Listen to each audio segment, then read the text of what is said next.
What's up, everybody? This is the Strange Skull here, back with another review of some damn good movies this time. This time around, we're going to be reviewing SHAZAM. Or should I say, the real Captain Marvel. Now, this movie, I don't want to give too much away because it's a really, really good movie. I really like it. It's a fun movie. You take anyone to, and this is also becoming what I would say, someone who doesn't like comic book movies. I used to say take them to see a Spider-Man movie.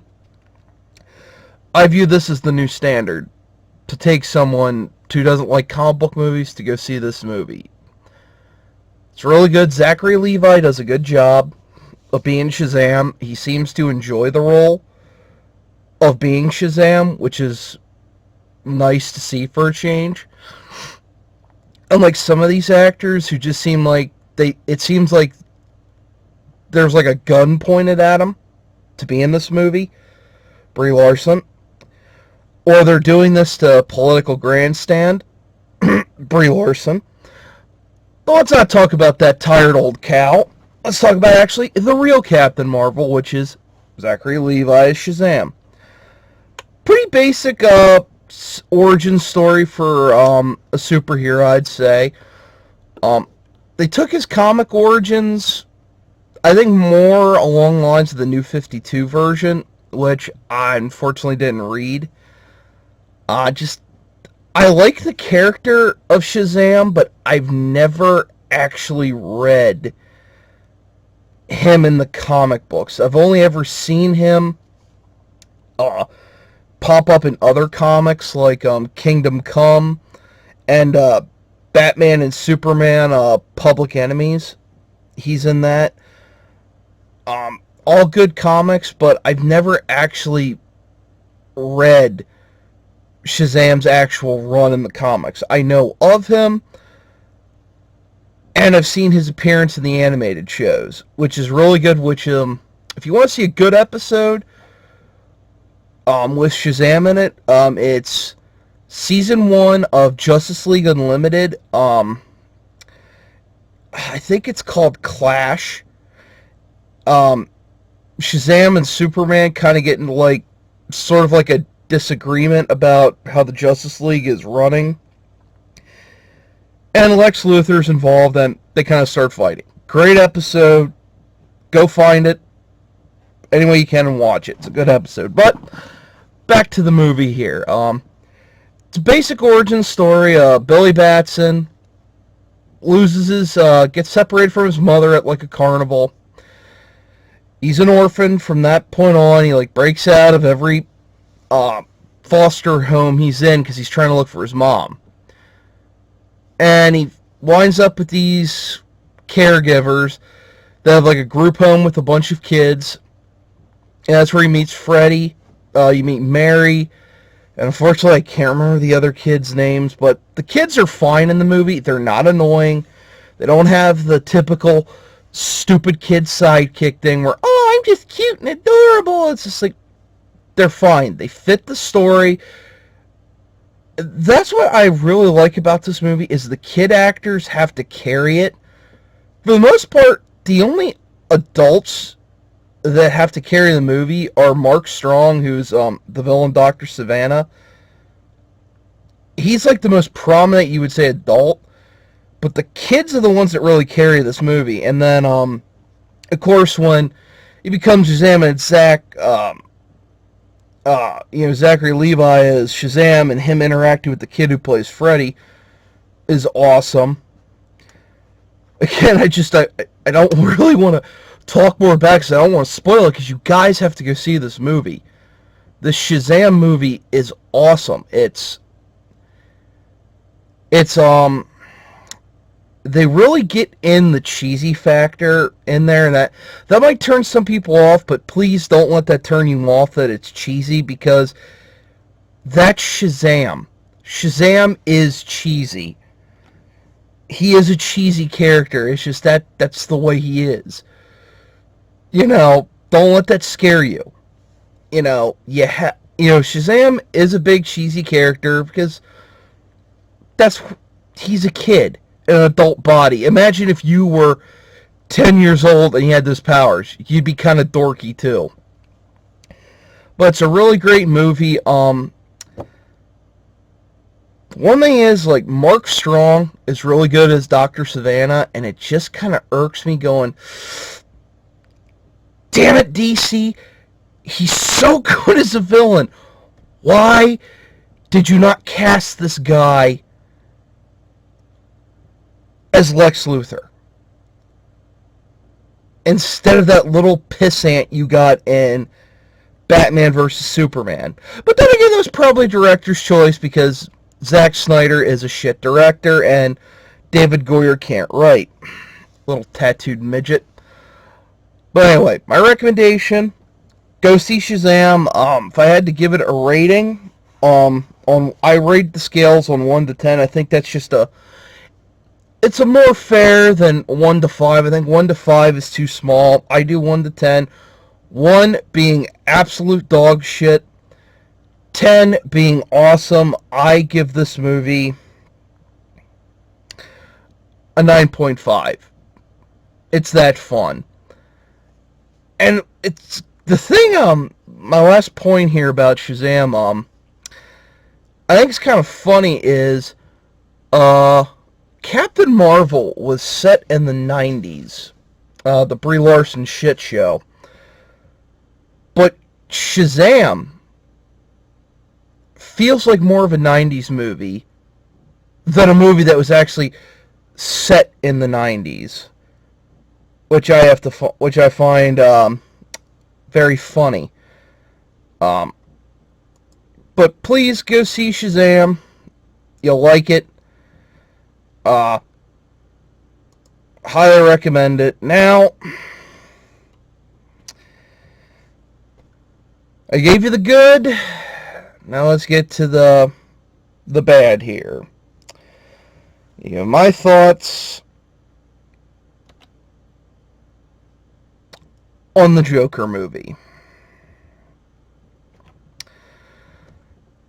Oh, how I do not give 3 shits about this movie. I really don't. I don't care about this.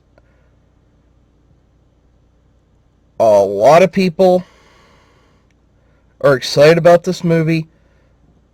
I am not one of them.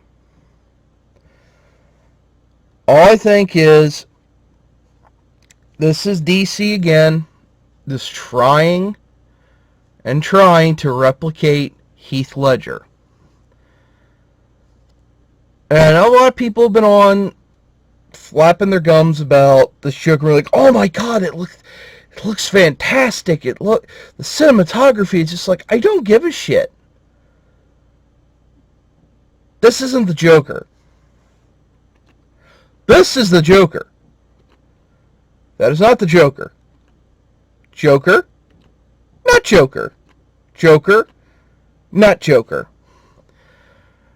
Because my problem is, with Hollywood and all this stuff is, they're taking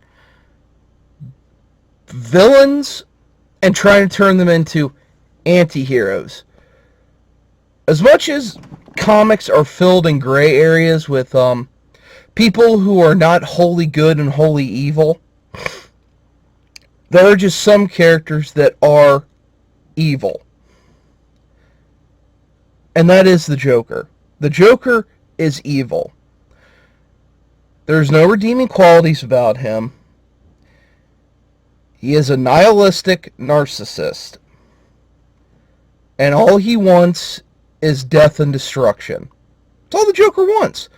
And I'm sorry, in this Joker film, in the trailer, it's acting like, oh, he was just a normal guy. It's just that society turned him into a psychopath. And I'm sorry, it's not the Joker's origin. But the thing is, too, I don't want to know the Joker's origin. It's better if it's mysterious. And it's just all this movie, anytime they try to tell the Joker's origin, is what they've done on that Gotham show, which I have never watched Gotham, nor will I. After seeing the pictures from that show and what they've tried to do with the Joker, and it's horrible. But I digress. But the whole point, everyone wants to tell the Joker origin story because all they want to try and do is do the Killing Joke. And I think what people what they don't understand, misinterpret from that Alan Moore story is it's really not the Joker's origin, because Alan Moore puts in that story that the Joker says he doesn't even remember. It changes every time he thinks about how he got started. Because the Joker is just such a liar. And that's kind of the best part of it, is with the Joker, he's just evil. We don't need to know where he comes from to know that he's a bad guy. Because I'm just sorry, I think it's hard for people to rationalize this. Some people just come out of the womb just bad and broken. Not enough coddling or hugging or safe spaces are gonna make you be a normal person. It's like the Joker. Yeah, he might have been a normal weird dude, but he just came out of the womb broken. It just took one bad day to turn him into that. And the other thing I just don't like what I've heard about this movie is the Hollywood elitist political views that they're going to be putting into this movie. As the rumor is, Alec Baldwin and Robert De Niro are going to be in it. They're probably the two biggest actors that are anti-Trump, and from what I've heard about in this movie, they're going to try and portray the Wayne family as this Trump-esque evil corporate people that are trying to control people, and I'm tired of seeing that shit. I'm tired of people trying to destroy characters that we've known for years in the comics are truly good people, but oh no, we always got to throw shit on them because no one could be that good, because if real life is apparently so shitty, we got to make our fantasy world shitty because that makes it real. And partly, I blame Zack Snyder for this point of view, because Zack Snyder has a shitty worldview, and I don't know if any of you saw that interview he was at that con, and he just went off on his little cursing tirade like a 15-year-old about, if you guys don't like my movies, well, fuck you, because this is how I see it. Just go on a total temper tantrum that no one likes his vision of a dark and gloomy DC universe. I'm just sorry, he just tried to copy Christopher Nolan's look for Man of Steel, and he failed. And realistically, guys, this new Joker movie, I really don't want to see it. I don't know if the Spaceman wants to see it. He probably will, just to review it. I really don't want to see this. And especially if it has this anti-Trump bullshit in it. Look, I don't like talking politics on here. I'm not the biggest political guy. I don't like getting political. I don't like that our entertainment is so politicized now that it's being used as propaganda. I fucking hate it. I don't go to movies to learn. I go to movies to be entertained, and that's what these Hollywood assholes don't understand. I don't go to movies to learn. I go to be entertained, to escape my reality for 2 hours. Because yes, I know life sucks sometimes. It sucks a lot. A lot of us hate our goddamn jobs.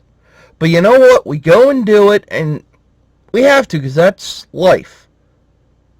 Life isn't gumdrops and ice cream all the time. It'd be nice if it would be. But these Hollywood elitists just like to filter in their bullshit politics because they think they're these activists and they're changing the world and they're being brave, and you know, it just goes back to a comedian I used to like, Patton Oswalt. Before he became a little SJW troll, like all of Hollywood did, where they all just speak the fucking same script. He had a joke one time where he talked about George Bush, and he was like, yeah, I'm so brave. It's like, I don't care who I piss off in a room full of people that I invited here. And that's why if you, these Hollywood elitists act like they're being brave when they're in a room full of people that all just talk the same language. That they all have the same thinking points. So it's like, oh, I'm very brave in a room full of people that think like me and act like me. So that's what. Sorry about that rant, guys. It's just this Joker movie. Ever since I've heard about the development and that shit, it disgusts me. And that's probably why I don't want to see this movie. And it also gets wrapped up in I don't have a picture here of it, but it's that Margot Robbie's Harley Quinn movie, her Hot Topic fantasy, whatever the fuck it's called, but that movie looks like absolute shit. It's like Warner Brothers has been doing a good job with Wonder Woman, Shazam, and Aquaman. I know a lot of people don't like Aquaman, but I do. I like it. And then you're going to have this Joker movie and Harley Quinn's Hot Topic Nightmare. And they're just going to be these SJW Hollywood bullshit. And it's like, I hope Warner Brothers continues on the path that they set with Shazam. And they go from there. Because, realistically, if Warner Brothers can follow up what they do with Shazam, I really do think they'll overtake the MCU. Because really, guys, from what's been going on with Avengers Endgame, I don't know. And the MCU might be in its endgame with Avengers Endgame. But that's a topic for another video. Well, we're going to wrap this up here, and like, subscribe, hit that little bell notification when I post videos, and write down in the comments what you guys think. Did you guys see Shazam? What do you think? What do you guys think about the new Joker movie? Do you agree with my opinion? Or do you think I'm just another fat asshole here on YouTube with an opinion? But then again, that's what YouTube is for, expressing our opinions. Because it's not like we're going to have comic shops to discuss this stuff anymore. Because Marvel and DC have seen fit with their publication history is to try and destroy comic shops. I am the Strange Skull, and I'll see you again. Take care, everyone.